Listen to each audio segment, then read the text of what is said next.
teaching your mind to be disciplined, it doesn't matter about what, and attaching reward to the effort involved in the process, not the end result, but the effort every day that you put in, is like a bigger key to success.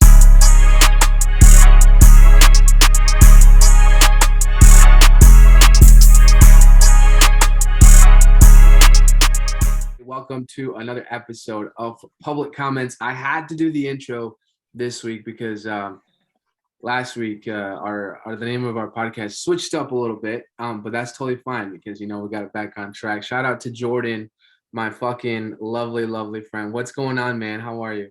What's good, man? I'm feeling good. I'm feeling a blast. I'm feeling abundant. What happened last week? What did I mess up the intro? You made me. You didn't mess it up. No, you didn't mess it up. But we went from comments to condos. So public condos. Love it. But hey, you played. You just played it. So nobody noticed. I noticed because I had to edit it just in case anybody else did notice. But outside of that, man, it's been pretty good. I'm excited. Good to hear, bro. For the comments. Good to hear, bro. I'm excited. I'm coming back to the Midwest soon. Coming back this coming week. So excited to see you, bro, in person. Be back in the Midwest in the Shy. We got to record in person. Dude. Oh, yeah. That's going to be a saucy episode. Next episode coming in. Going to be hot. Yeah, that'll be exciting. How long are you out here for? 2 weeks, right? Just a couple of days, honestly. Like 4 or 5 days. I saw you were a Cubs fan, or you're more of a Rockies fan, and you're just repping Chicago. I'm just repping Chicago, man. I was in Chicago. I lived in Chicago when they won the World Series, so I got my World Series jersey with the World Series patch. Had to represent my boy Kyle Schwarber, but I don't really follow baseball like that anymore, honestly. I went to my first Cubs game on Friday. It was up. Nice. You at Wrigley? Yeah. Where were you sitting? I was on the rooftops actually. Nice, dude. Wrigley's a vibe, man. Weaver Street. I think it's called. Yeah. Waveland. Yeah. Yeah, Waveland. He's like, what? But yeah, I want to jump right into this podcast. I'm super excited. I got a guest on the show of mine. Someone that my brother introduced to me, Dr. Ryan Cecil, and I wanted to bring him on here because I find him to be very professional and very well put together person in the circumstances we've met each other and been able to interact. But at the same time, I follow him on Instagram, I follow him on social media. I love his personality. I love the fact that he's not afraid to say what's on his mind. He's not afraid to say some maybe controversial things, maybe some things that people in similar positions might be afraid to say too. I know that's kind of how we first started connecting was during COVID, during that whole shenanigans and what was going on. I know we talked about that subject a lot in this podcast, but yeah, I'm super excited to bring you on, Ryan, because I know you have an open mind. I know you're super in tune with yourself and the world. So I'm excited to see where this conversation is going to take you. And welcome to the podcast, Ryan. Yeah, I appreciate you guys having me. I'm looking forward to it. Dude, that's awesome. Exciting. So what kind of doctor are you? I know that's probably a very basic question. You probably get that a lot. Yeah, so I am a doctor of chiropractic. I practice in North Denver, uptown Denver, just off of 17th at Washington at NeCal Chiropractic. And I've been in practice for almost 2 years now. Nice. So you're more of because I know chiropractic isn't like Western medicine where it's more like holistic kind of healing, or no? Yeah, great question. It actually does approach more from healing from the inside out. So really my big focus is teaching people how to connect with their own health and make more responsible decisions for themselves, more educated decisions for themselves, and of course, deliver great adjustments in the process. I love that. How did you get on that path? Like what got you to that point? Yeah, so I was a high school wrestler and I came off the mat one time my junior year. I didn't even know that I got hurt on the mat until I got off, and I could just feel this sharp pain in my back. And my mom had just started seeing a chiropractor. So I decided to go see him. He got me back on the mat really quickly. And that's what sparked it. But more so what really encouraged me to step into that and choose to pursue a career in chiropractic was as I was in the office, like I got to see people who really came in rather hopeless, who have exhausted all of their options, coming in on bags full of medications, people who aren't able to walk up their stairs and play with their grandchildren. I was able to see those people throughout their process step more into their power and be able to do those things like walk up the stairs, to play with their grandchildren, to do their gardening, to do the things that meant more to them, where their body or mind was holding them back in the process beforehand. So being able to see that, I was like, wow. I was like, that's not what we see in standard healthcare. And it's really cool to just like see a profession, a doctor who empowers people to take responsibility for their own health and well-being. Yeah, Love that's that. great. I love how you said that, like, sorry, Mano. I love how you said that, like, take responsibility for your own health, because I feel like that's not the traditional approach, at least in my experience with healthcare. You know, it's like the doctor almost has positioned himself, like I said, in my experience, as like the distributor of something that I need. Like, he's got what I need, I gotta go to him, and he'll give me what I need, and because of him, now I'm better, right? Versus what you're saying is like empowering people, giving people that ability and responsibility, I think, to take care of themselves. And what does that mean to you? Like, can you elaborate on that? Like, Ooh, yeah, I can definitely elaborate on that. So big thing here, and this is like super popular in American society, is us wanting things instantly, us wanting things fast without us actually having to work to accomplish it in the process. And, you know, when I sit people down during their initial visit, I talk to them about how, like, I'm not here to fix you. I cannot fix you. You're the one who's going to be showing up for your appointments. You're the one who's going to be making the decision to come see me while I help you navigate making smarter choices for your health and well-being. So it's like really setting the stage in the beginning and letting people know that, like, there are band-aids and things that can cover up and mask what it is that you're experiencing, or you can choose the road less traveled, one that may be more difficult in the beginning, but in the long run, you're setting yourself up for success to be able to use this thing the way you want to use it through your last breath of life, barring some crazy trauma. So right. really taking responsibility for the fact that, like, your health and well-being is a never-ending process. We're science is catching up to nature, and it will never catch up to nature. But that's what we're working with, and understanding that, like, what we have working within us has come from billions of years of evolution. Learning to work with that, I think, is a sense of taking responsibility for your health and well-being, saying, wow, I have the most powerful pharmacy in the world working for me. How can I make it better? Yeah, dude, that's so important. I think so many people now, like you said, Jordan, just kind of like go to a doctor because, oh, I don't feel good. So you go to somebody to tell you what it is, what's wrong with you, and then they accept that reality, and then that reality becomes them, and then it just transitions over to everything, you know. So the fact that you're like going from within is just so it's a big change in perception that people have, and some people just aren't strong, in my opinion. Some people don't aren't strong enough to handle that, being told that, like, dude, you can't fix yourself until you fix yourself, you know? And they're like, nah, just give me a pill, you know? Yeah. I also like traditional doctors. I'm not a huge fan of doctors. Chiropractors, I was gonna say this earlier. My dad had a really bad accident when he was younger. He would take those big veins, like the trees, like the deep forest, and he would like Tarzan up and down them, right?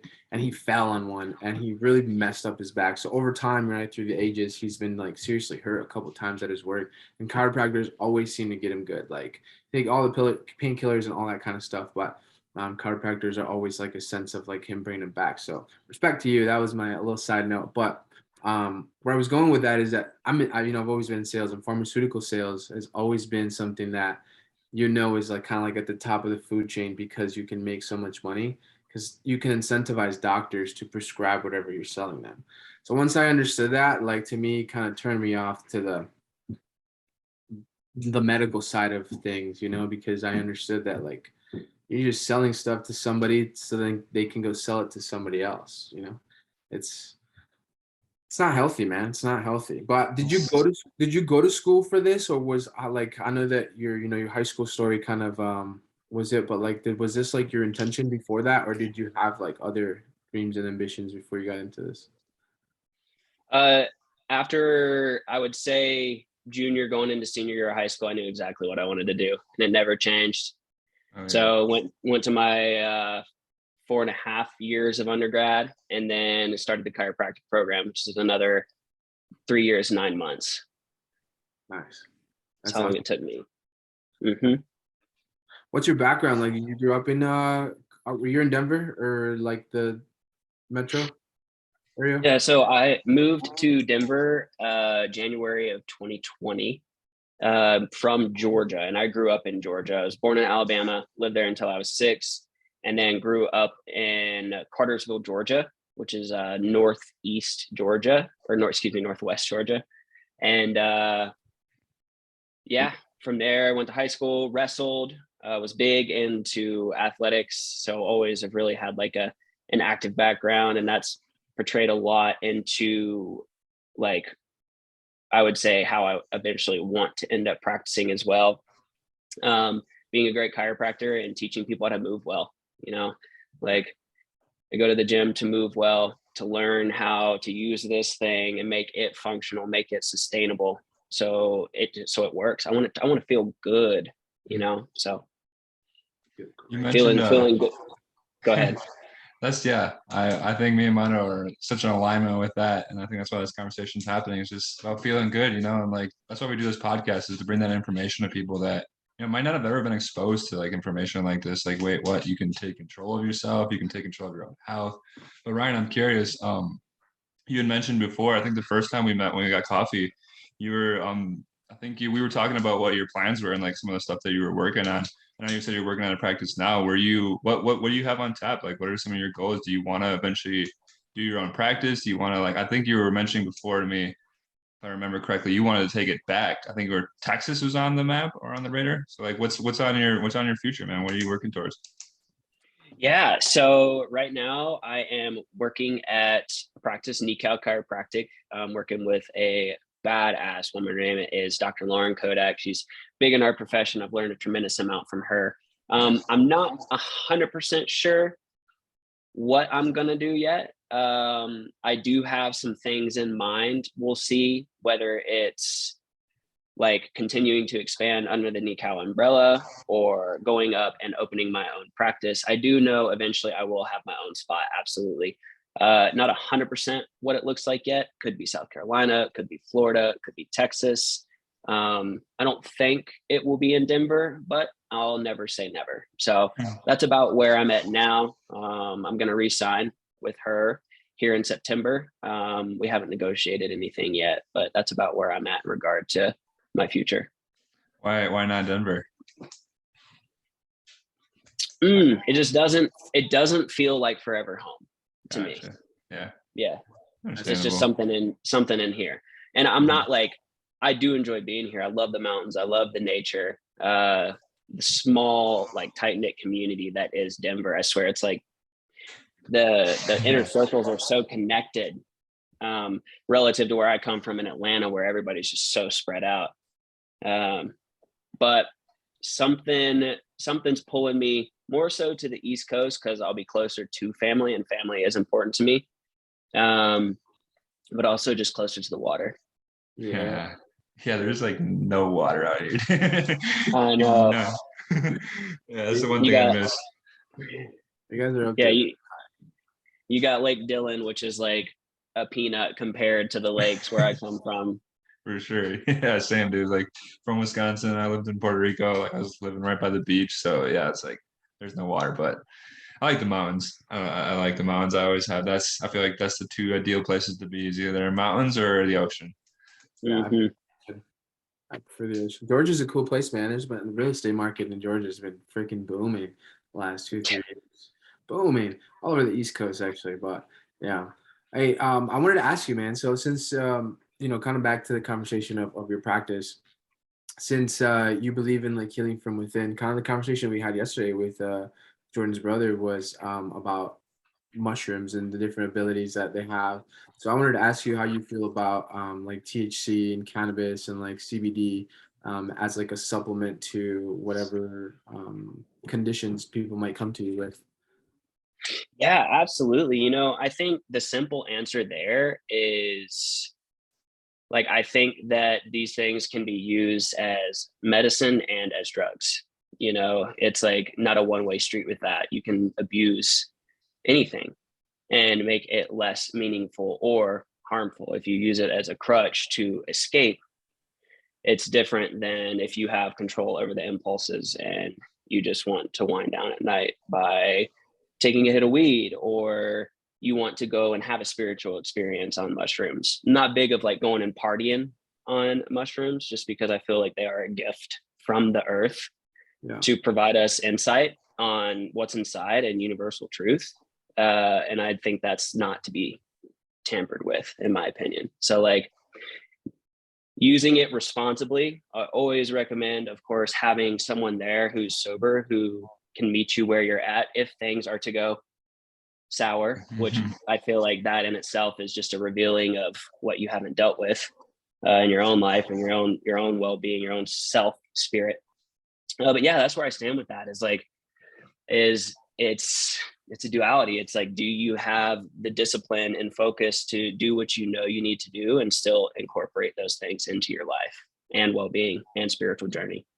Yeah, nice. Dude, this might be a personal and irrelevant question, but do you smoke since you live in Denver? Of course, I do. Yeah, I'm not afraid to say that for sure. I just took 30 days off, which felt great. And, you know, just like constantly trimming at the discipline, the ability to just like, no, I don't need this. Yeah. If I do it, it's because I choose to, not because it's like subconscious. Right, dude, that's so important what you just said, man. That's so deep. For That's real. deep. That I feel like is like, that's like championship mentality, you know, Mamba mentality right there. It's like the fact that like you can discipline yourself, like self-control. I saw Alex Hermosi. I don't know if you guys have studied him, but he put out a video that says one of the top 3 character traits of like a super successful person is self-control.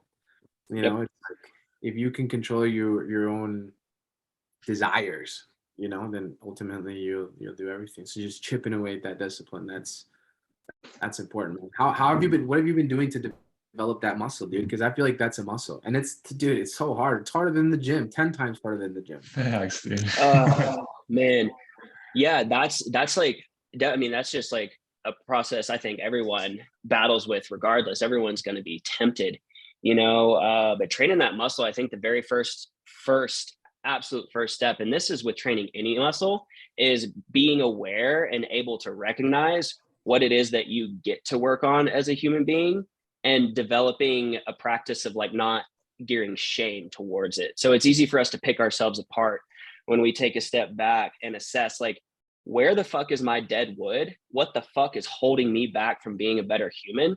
And what can I do about it? And how can I pace myself to work towards accomplishing that? And, you know, like, that's not an easy thing to do. Like being honest with yourself and saying, what do I get to work on? Not what do I have to, but what do I get to? And, you know, having the awareness to take a step back, say, okay, I recognize that this is very present in my life at the moment. I'm going to choose to sit with it. And how can I game plan to work through it? And sometimes you don't even need to game plan to work through it. You just need to sit with it when it presents itself, instead of going to numb it or going to do something that takes your mind off of what is present. Our emotions are here to work for us.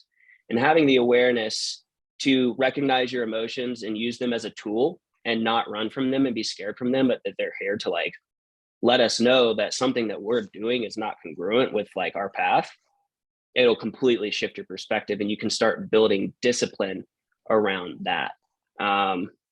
I know that's a lot to unpack, but yeah, super important. Awareness is the first step.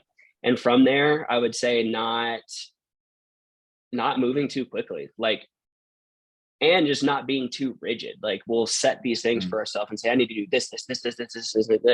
And it's like, you don't follow through with it. And then you fall back into those old patterns further than you had when you started. So just saying, what are the 1 to 2 things, having the awareness of what are the 1 to 2 things I can work on the most right now and commit to for 30 days. And what does that look like? And then you just sign a contract with yourself and you fucking do it. And you refuse to break it. And you're starting small. It's the little wins, man. I love that there's an image where it's like people who want success, and it has two different paths that they take. And it's like there's a ladder on this side where there's like 6 feet in between each step. And that's the ladder that everyone wants to take, when in reality, you need to start with this ladder that takes longer to get up. Smaller steps get you to the same spot.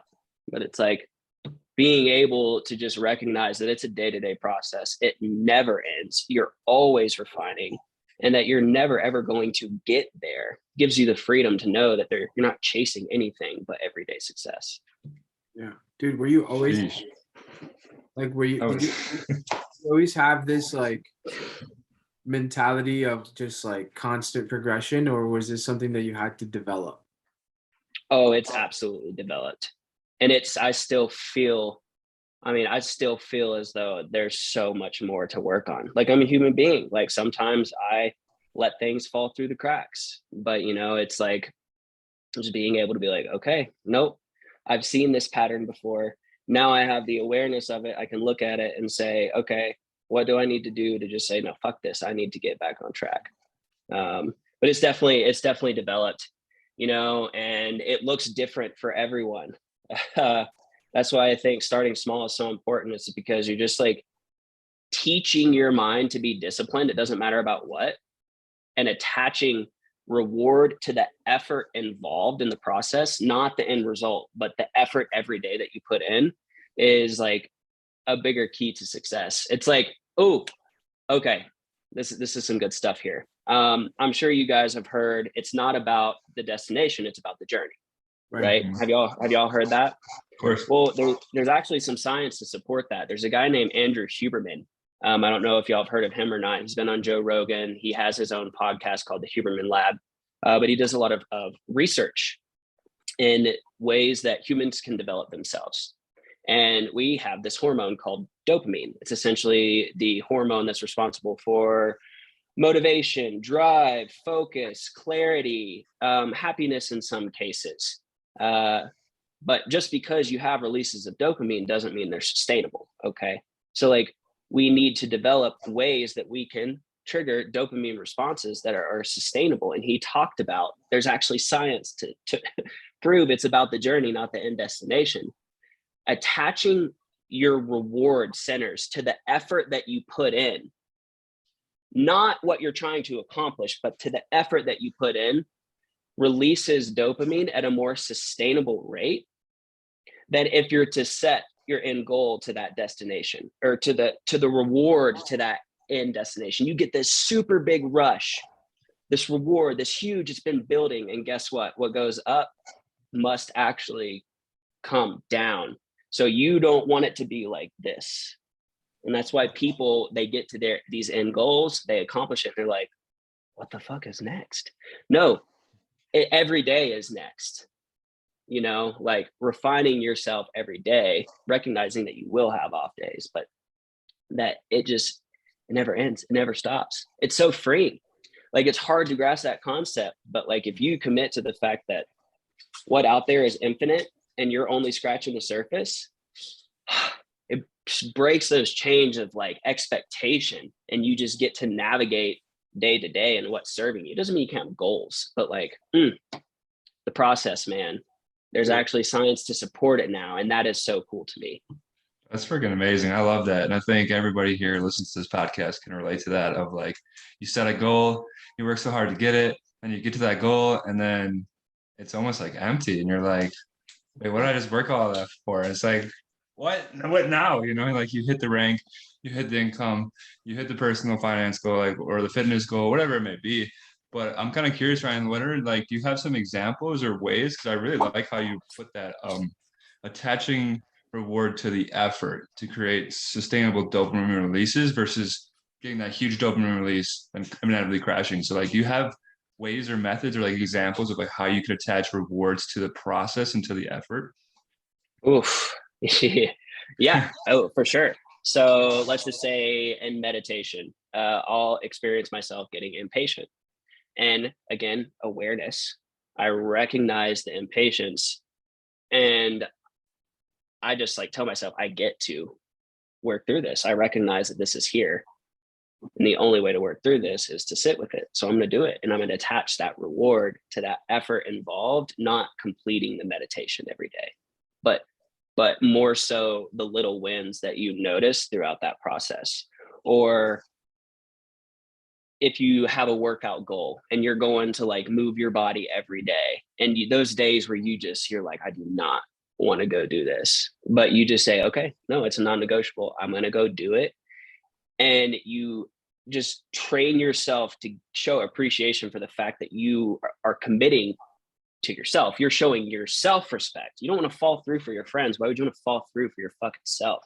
It's like we show up in our lives, the people in our lives as there. I mean, it's a reflection of us, how we show up to them. And if we're showing up half-ass ourselves, if our word to ourself is half-ass and our half-ass and our integrity is half-ass, it's like, how can we show up for those people in our lives? So like that, oh my gosh, that's like something I'm working on big time here. I don't want to make this seem like, I feel like almost everyone can continue to work on this, because like we were raised in a society where a lot of us want to be seen having certain things and appearing a certain way. And let me tell you what, we could go down that path, but like that people pleasing path, if you live your life to please other people, you won't know who the fuck you are. Facts. We've actually a disease that people are addicted to other people's opinions, especially you know, we live in such an instant gratification world now. You post something on Instagram, you post something on TikTok, 2 seconds later, you go back and refresh just to see who liked it, you know, and then after you have 50, 60, 70 likes, you go and you scroll through all of them just to see who it was. You know, it's crazy, man. That I've Napoleon Hill, I've been studying the book Think and Grow Rich. Napoleon Hill talks about one of the biggest six fears in mankind is fear of criticism, right? Which is just like you do things just to please other people because you don't want to be seen as something that they think is negative. You know, it's crazy, man. So one of the things that you've been mentioning over and over and over again that I keep hearing you say, and I feel like this is so deep.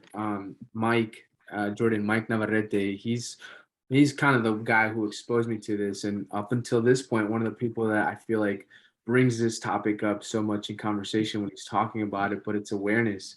You know, like you keep mentioning that, like you have to have that awareness for everything that you do. How does somebody that is not very self-aware develop that?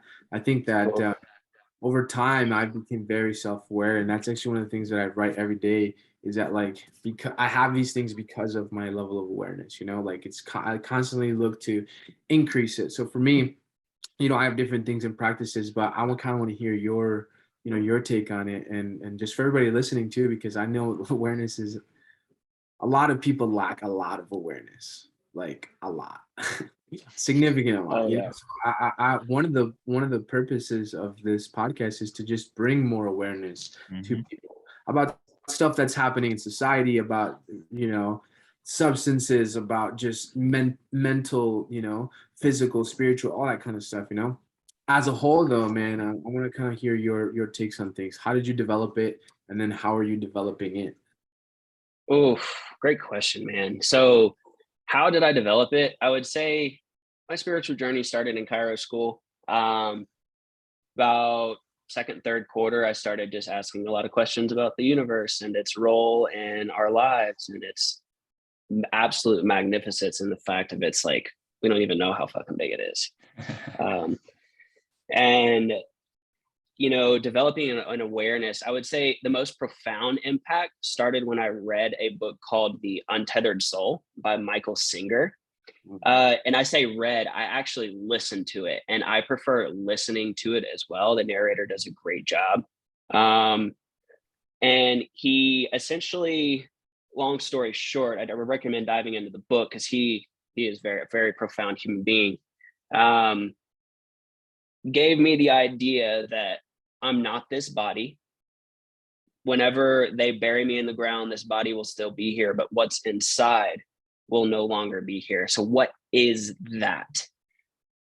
it is the awareness. You are the observer of this life experience, experiencing life through this vessel. And the fact that what happens to this vessel isn't you, but you are the awareness that looks at it, that gets to observe it in the form of emotions, in the form of pain, in the form of whatever it is that we experience. And I know that that goes super, super, super deep, and he really breaks it down. But knowing that like you are the awareness that observes your thoughts, that observes your emotions. And if you can learn to put yourself behind your emotions and say, okay, these are here for me. I'm looking at them, I'm sitting with them, and they're loud, speaking very, very loud, maybe not clearly, but they're very, very loud. And just trusting the fact that if you choose to like just sit and listen without attachment to why they're there, you'll start to get answers. And yeah, you know, it all started with me. I had severe crippling anxiety in Cairo school for about a year and a half. That's how I got exposed to this book. And I started practicing it myself. And now, like, the anxiety that I used to experience that was so crippling is one of my biggest teachers and tools, and what I get to use to help facilitate other people through their own journey in their own lives, people who are experiencing similar or same things, where I can maybe like shortcut it a little bit for them. But the long story short, there's my spiel on awareness, how I got started. And from there, it's just a practice. It's so freeing, again, knowing that like there is no end. You just get to constantly become aware with yourself, your spirit, whatever it is that leaves this body once it quits working for us. I freaking love that, dude. Like I've read that book as well. That's a gem of a book. You got to read that if you haven't. If you're listening, this is your sign to go buy that book. Because yeah, it's like that idea. I always think of it this way: if I was my thoughts, then who's listening to them? Like who's able to hear them? Like and like that ability to not disassociate, but to detach from those thoughts and then realize what the influence they have on you. But you said something super interesting at the end there, and I wrote down. I was like, you said you've been able to transform your anxiety as something that was crippling you to now something that's as like use it as a tool. How do you do that? Like, and how do you like what do you use anxiety? What does it tell you? How is that? Because I feel like most people would be like, anxiety is something that holds me back. And I don't think I've ever heard that as a perspective of anxiety as a tool, as something that can be used as a positive. So I'm so curious to how you do that. Yeah, and you know, I just want you to know, like, from this, I'm speaking as an anecdote and from my own life experience. Just because, like, I don't want to make a recommendation that makes someone think that they have crippling anxiety. They just need to like sit with it and not listen to a professional or a psychiatrist or psychologist. Like, I'm just speaking from my own experience here. I think that's super important for people to know. But I can't think of a light bulb moment where it just happened. It was a slow process, but literally I would just, I would experience panic attacks, immense weights on my chest, not really knowing why, but I was terrified. I was terrified that I had something wrong with me and I couldn't get out of that spiral. So whenever I would experience it, I would just close my eyes and develop the habit of saying, okay, this is here enough. My body is always trying to work for me. And I believe that spiritually, like we have an intelligence within us working for us to keep us alive so the universe can continue to expand and grow through us. And if we're not expanding and growing, it's going to give us signs and signals letting us know, hey, motherfucker, like the universe are always trying to expand. You're not expanding. So anyways, drawing it back, I would sit back and just like look at what I was experiencing and be like, okay, I feel this. It's strong. I'm having a hard time not reacting to it, but I'm going to choose that this is here for a reason. I acknowledge that it is here for a reason. It is here to teach me something. And I may not know what, but I choose that if it no longer serves me, it's time for it to go. And I would just, every time I would experience that, I would drop in and I would just sit with it and listen and be like, no, this is here. It's here for a reason. I'm going to choose to sit with you And over time, over the course of, I don't even know, months, it just got better and got better. And now when I experience some sort of anxiety, it's very minimal and mild. And I'm like, okay, yeah, I know why this is probably here. It's like I'm not being as congruent or not living up to my standards, and I can feel that. So like, that's how I would say I use it as a tool. Is I chose to believe that it was there to teach me in the first place, which is hard whenever it makes you feel the way it makes you feel. It's like but it doesn't really make you feel that. It's more so your response to it that makes you feel that way. It's like it's in the way of surrendering to that,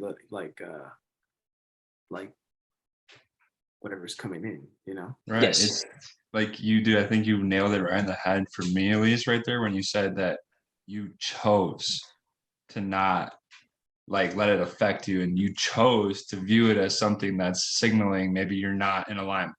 You chose it to use it as a tool versus to use it as a deficit. And I think that's something I'm such a huge advocate for, is like that power of choice of like everything that happens either happens to you or for you. And the distinction on that line there, dude, it's fucking everything. Because like so many people are victims of their emotions. They're victims of their anxiety. They're victims of the things that have happened to them, versus using those things as tools, as things that help them grow, become better. Because it's like you always have the choice. How come some people are able to choose that and some people aren't? That's the thing. Is like I don't buy into like, well, I'm just like this. Like I'm just stuck to be like this. It's like, well, you choosing that. Like you're choosing to resign to your faults versus using them, sitting with them. Because I think everybody here, how does, I don't feel there's anybody out there right now that doesn't experience anxiety, that doesn't experience negative thoughts, doesn't experience like these kind of things we're talking about. So it's like it's just so refreshing for me to hear that perspective again from another source, from another person. And you elaborated it very beautifully. So thank you for sharing that, Ryan. That was beautiful. Absolutely. Thanks for asking. It's definitely a subject that's very touchy, especially amongst men, like you don't want to be like, it's not something that I'm comfortably just putting out there to everybody, but Right. obviously things that people experience because it's just normal. Everybody goes through the same thing different, everybody does the same thing different. And so it may feel a different way or another around certain circumstances. And so it's healthy to talk about it. Dude, I wanted to go a little level deeper to see if you're up for it. Bring it on. Your spirituality and your level of spirituality is there. Obviously it's very mature, is a good way to put it. Do you practice any religion or like certain things inside of a religion, or did you grow up religious? Like, what's your kind of take or viewpoint on that versus like, I guess what I'm trying to ask is like, is all the things that you're talking about spiritually tied to a religion or completely separate in your point of view? I would honestly say, I would say neither, almost, because it's like, it's not tied to a religion. I did grow up a Christian, and I do still like appreciate Jesus and what Christianity, the benefits it provided in my life. But I mean, to me, the most, at least, books of religion are centered around like a universal truth. Yes. And I think that we can take pieces of information that we resonate from different religions and tie them into our spirituality.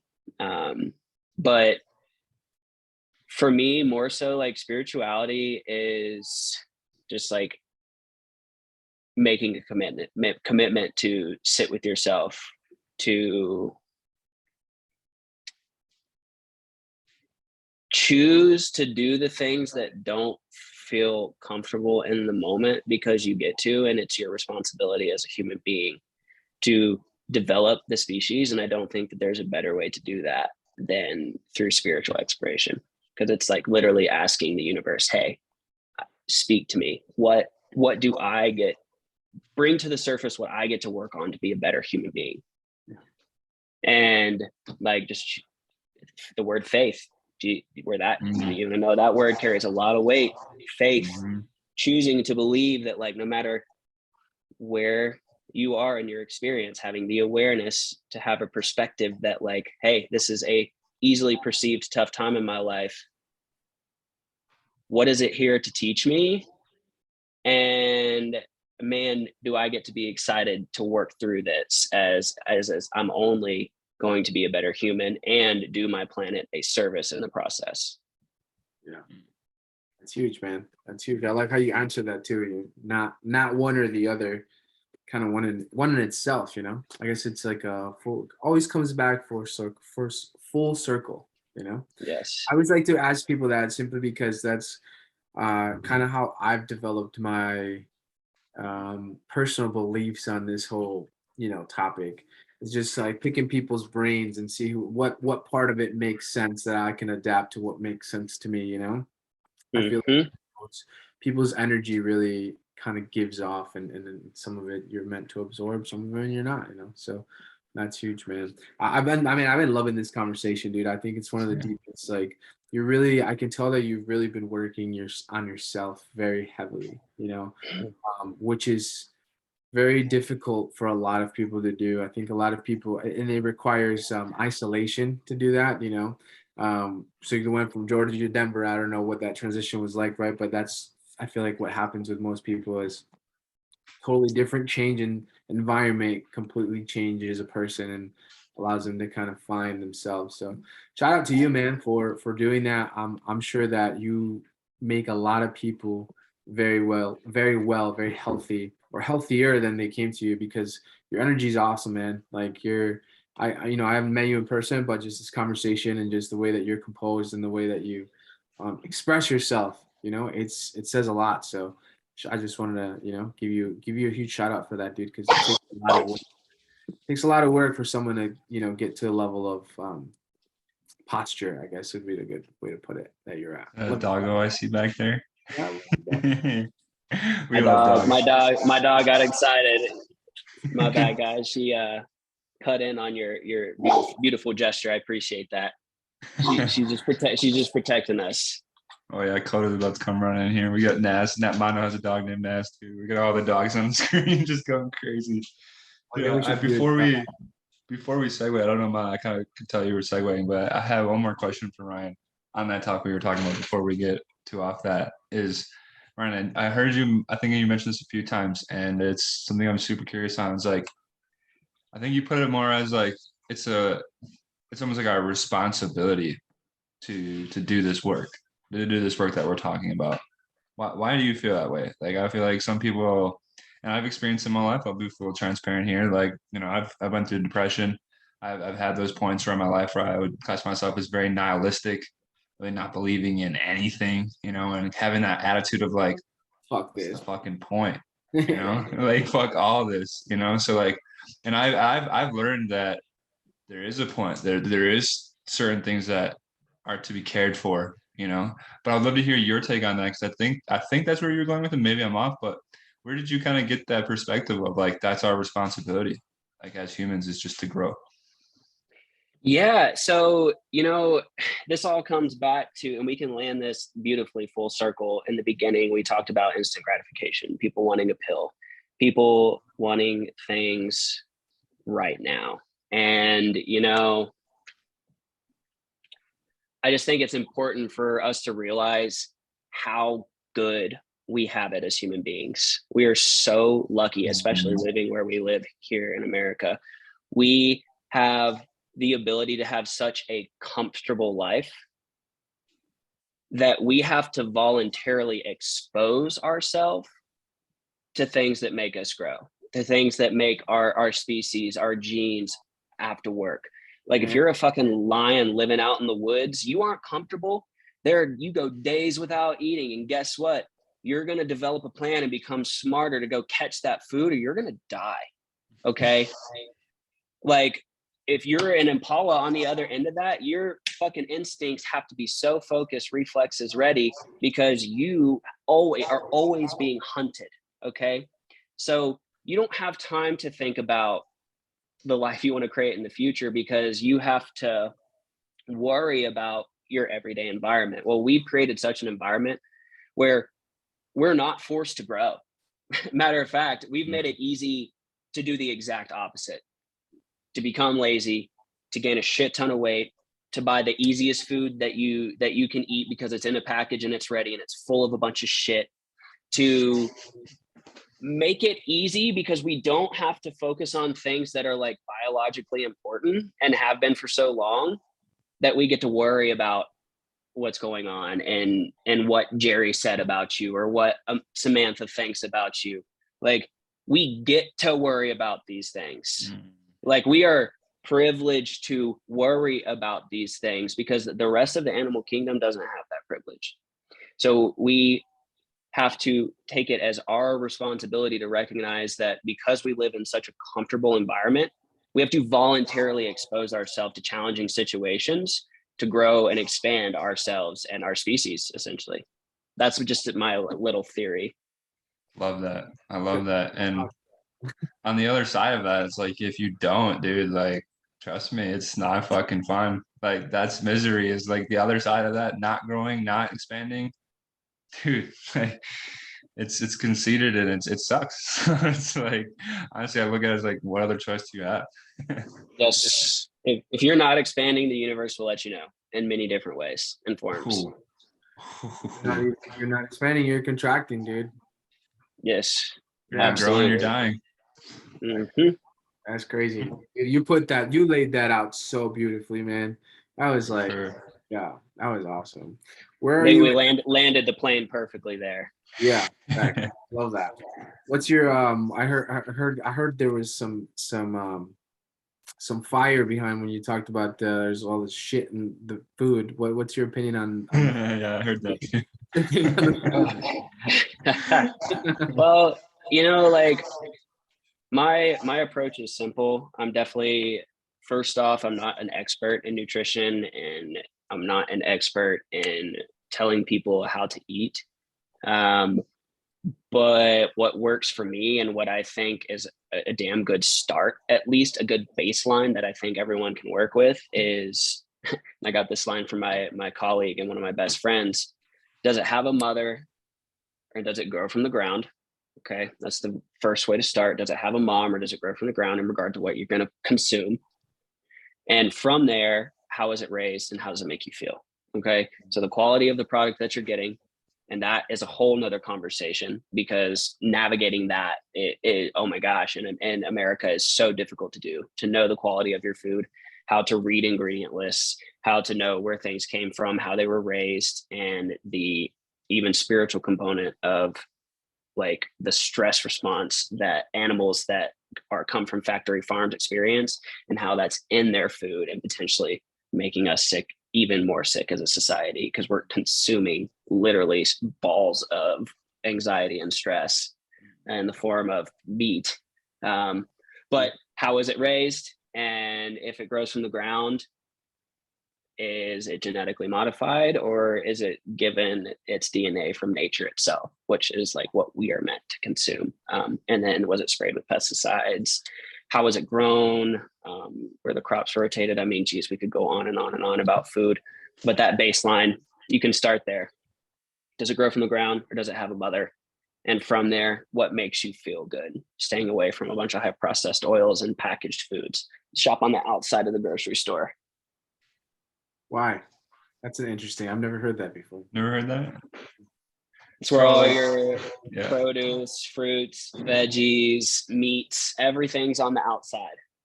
It's all refrigerated too. All the packaged stuff is in the aisles. Yep. You guys are smart.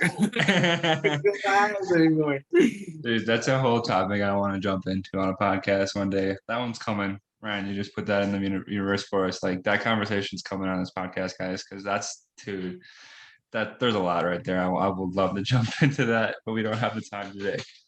I got some people you could talk to if you are open, unless you already have some. Always, Brian, always. We'll definitely chat about that. Appreciate you. Cool. The more opinionated they are, the better, man, because I feel like people hear the same. I'm serious. I'm dead ass, because I feel like people hear the same soft story that they're supposed to tell for everybody, just so that they don't get criticized, bro. But I like people that just speak their mind without caring what other people are going to Mhm. say, because that's just how, that's one of the freedoms that we're supposed to have, is freedom of speech, right? You can express yourself however you want. It's just your opinion. You know what I mean? Why'd you say we're supposed to have?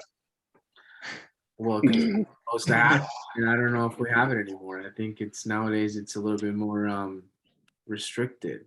I think there's more consequences to free speech, but the fact that we're all sitting here just sharing what we want to share, speaking openly, is the fact that we still have it. But yeah, I highlighted that because I'm like, yeah, that's it's like the like it's the whole point of why we do this podcast, is like bringing people those opinions that they might not have ever heard before, and be like, whoa, like never thought about it that way. That's all I want to do for people, is just have them create that thought in their brain of like, holy shit, never thought about something like that. Increasing Joe the Rogan, Joe Rogan literally said that podcasters are the new journalists, and I wholeheartedly agree. Yeah. yeah, I love it, dude, because it's just a way to just like, and honestly, even beyond like, the value that we provide to people, it's just like you get to meet people, man. You get to talk to cool people. I love conversations. This is kind of how I've made my career. My life is just talking to people all day. So like I generally enjoy talking to new people. This is how I learn. This is how I develop. Thanks. Because if you Yeah. have a really good idea, that's what I'm gonna do. This guy knows what he's talking about. I learn from people that have what I want. If you're very well educated in something, boom, I'm gonna listen to you because you have something that I want. I'm not gonna listen to Joe down the street because he's telling me, something that he heard on the news. So this is how I learn. So I genuinely love it, and it provides value, allows you to express yourself, man, which is fantastic. This is one of my favorites, Jordan. This is Yeah. This was amazing. Before we wrap it up, Ryan, I have one question I like to ask all of our guests. If you could meet anybody, past, present, alive, dead, you could sit down, hang out with them, get access to them, anybody in the world that's ever existed, who would that be for you? Oof. I'm just gonna go with the first name that dropped into my mind, which was Andrew Carnegie, the master delegator. Learning how to, I think learning from him how not to feel so responsible to have to do everything, and learning how to delegate would be of some of the most largest value. So being able to sit down and have that conversation with him, I think would be very, very fruitful. Do you read a lot of Napoleon Hill? I have read, yes. I've read Think and Grow Rich, but also, which is even my favorite Napoleon Hill book. Oh gosh, I say that. It's either Outwitting the Devil or The Laws of Success. Right. And The Laws of Success, the unabridged version, Mm-hmm. it's like this, yeah. And a huge recommendation on that one, from my understanding, was what Think and Grow Rich was going to be, but like the parasitical elite, Henry Ford, the people up top didn't want that information getting released to the public, so he muddied it down to Think and Grow Rich. My guy knows, dude. That's some, yeah. That's some. Now people know that. Dude, so I've had Think and Grow Rich forever. I think my dad had it and just stashed in one of the boxes. And I picked it up when I was in like high school, never read it, right? But people kept telling me to read it. Never read it. I got The Laws of Success, and it was like this freaking big. Monstrous. It's a monstrous book, dude. And it's like a big juicy book too, bro. It's not it's intense. Yeah, it is. It is. I'm on like page 100 and something. It's heavy. But anyway, up until about like 2 months ago, I really read Think and Grow Rich, and I read it once fully through. I read it twice fully through, and the third time I kind of like stopped at every chapter. Nice. But and now reading Laws of Success, I can see how it's so watered down, so incredibly watered down. Like if anybody has a chance to read and you enjoy reading, because it is a heavy read, but in there it says that it's written for like high school level students to understand. Back in the day, I feel like people are a little bit dumber nowadays, but yeah. I think you guys would appreciate Outwitting the Devil as well. It's a good one. It's Napoleon Hill. Yeah, he essentially sits down and has a conversation with the devil. Yeah. Oh, yeah. Yeah, I think we both on that one. I listened to the audiobook on that one, bro. That's my gym. Like when I'm feeling off, dude, put that in there. Like, all right, man, I'm just talking with the devil, man. What's he got to say? What's he got to teach me? Right. See how they didn't publish it until after he passed. Yeah, dude. Yeah. Shout out to his family. Oh geez, they knew that man was tapped in some sauce, and they knew how to preserve it and deliver it. Like, thank God they did. Hey, I Mhm. also wanted to ask you before we get going, before we wrap up, do you listen to a lot of Dr. Joe Dispenza? I don't listen to a lot of him. No, I am familiar with his work with epigenetics. I've listened to, the name of his book is slipping my mind, but either way, I've listened to it, and I really like it a lot. But it just doesn't. At least it's something that I know along my journey I'm going to get to, but I don't feel like I'm quite. It doesn't resonate with me enough to dive head first. What's one book or author that you recommend? I actually, by the way, guys, I ordered Untethered Soul as we were talking about it. Like, I saw you doing that. Hey. Untethered Soul is great. I think, okay, just going with what drops in. I think Mark Manson has a lot of value to offer, especially for, and this isn't specifically to men, but like men and women, but it is more geared towards men. Excuse me. The book called Models, and it essentially talks on how to attract a woman through authenticity and not putting on a show or facade. And it is like it's more so of like a self-development book for men who are wanting to attract a partner into their life. And I think that that's a super good book, more so because of what it teaches you about yourself and people pleasing. It's big on that. And the subtle art of not giving a fuck as well. That's a good one. I was just about to ask that the same Mark Manson that wrote that one. I like that one a lot. That one's sitting on my shelf over there. But Yeah. this was an amazing conversation, Ryan. Thank you so much for your time. Armando, for you as well. I think this conversation is going to bring so much value to men, to anybody just struggling with anxiety, personal development, just creating that foundation for the reason to grow, why you should grow, how to grow. Ryan, you provide so much value today. So thank you for being on. And is there anything else you want to share before we go? Hey, just finishing words. If you can grasp on anything I said today, is just the most freeing thing, at least in my own experience, is realizing that like you're never there. You're always working towards something. And then if you get to embody that, that's something to work towards, just because it's free. It's very freeing. So yeah, mad love and appreciation for everyone.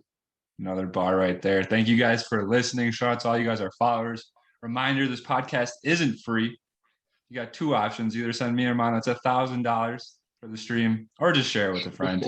You choose. Super easy, right? We'll take the 1,000, or you just share it with a friend. But thanks for joining us, guys. Another week of public comments. And stay tuned. Look forward to next week where me and Mono will be chopping it up live in the studio for a very special edition episode. Once again, thanks, guys. See you next week. Peace.